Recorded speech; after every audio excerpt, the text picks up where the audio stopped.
With the card element in place on our checkout form, in this video we'll give it some functionality.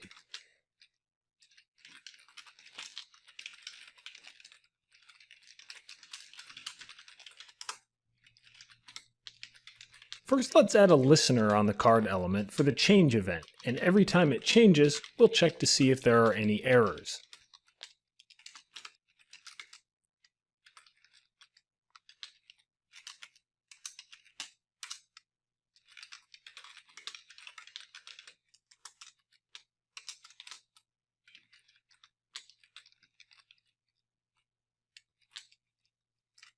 If so, we'll display them in the card errors div we created near the card element on the checkout page.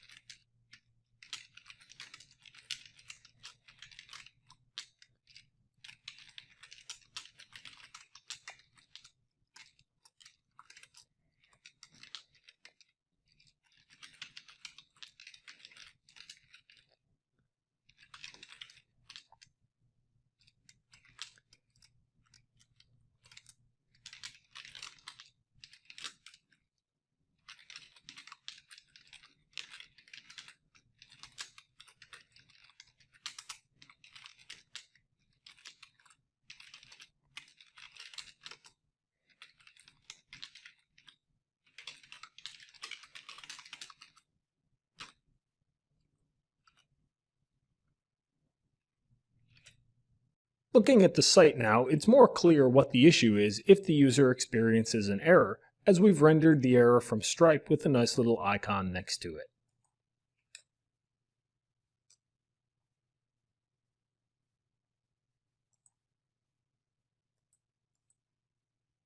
Before we dive into the code, let's briefly discuss how this is going to work. Stripe works with what are called payment intents. The process will be that when a user hits the checkout page, the checkout view will call out to Stripe and create a payment intent for the current amount of the shopping bag.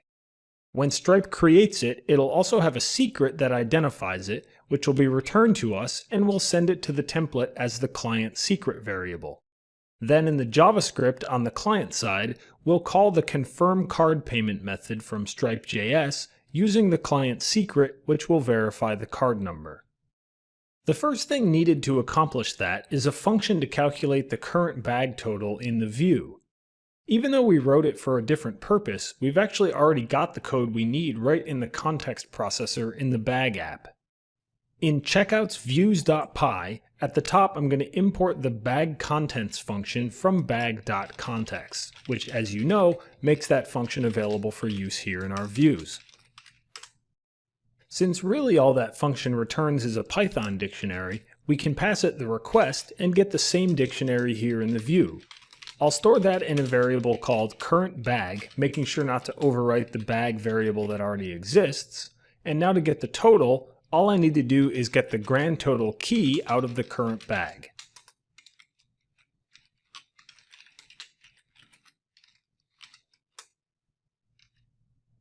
I'll multiply that by 100 and round it to 0 decimal places using the round function, since Stripe will require the amount to charge as an integer.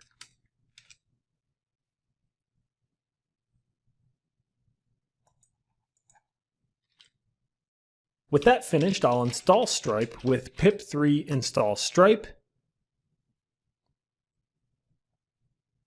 and then import it at the top of views.py. While I'm up here, I'm also going to import settings from django.conf, which we'll need in a moment.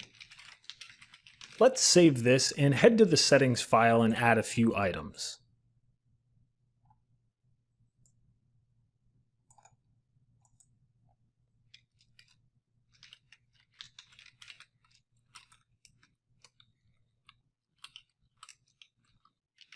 First, I'll add a setting called Stripe Currency, which for the moment will have a value of USD. These next two are important. The first one is Stripe Public Key, and we'll want to get this from the environment, giving it an empty default value.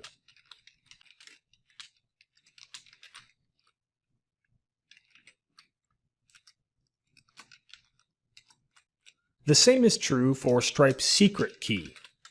The reason we're getting these from the environment is because even though the public key is already in our GitHub from the last commit, we really don't want the secret key in there because the secret key can be used to do everything on Stripe, including creating charges, making payments, issuing refunds, and even updating our own account information. So it's really important to keep the secret key safe and out of version control. The public key is meant to be public, so that doesn't really matter, but for consistency, I'm adding it here anyway. To set these variables in Gitpod, I can use the export command.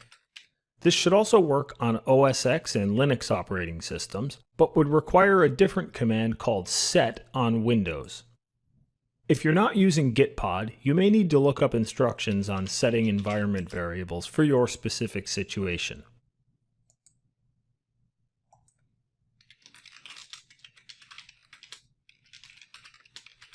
Additionally, this will not be permanent, and you'll have to re-export them each time you start your workspace. But if you're using Gitpod, you can make them permanent by going to your main workspaces page, clicking your account icon in the upper right and going to Settings, and entering them there under the Environment Variables section.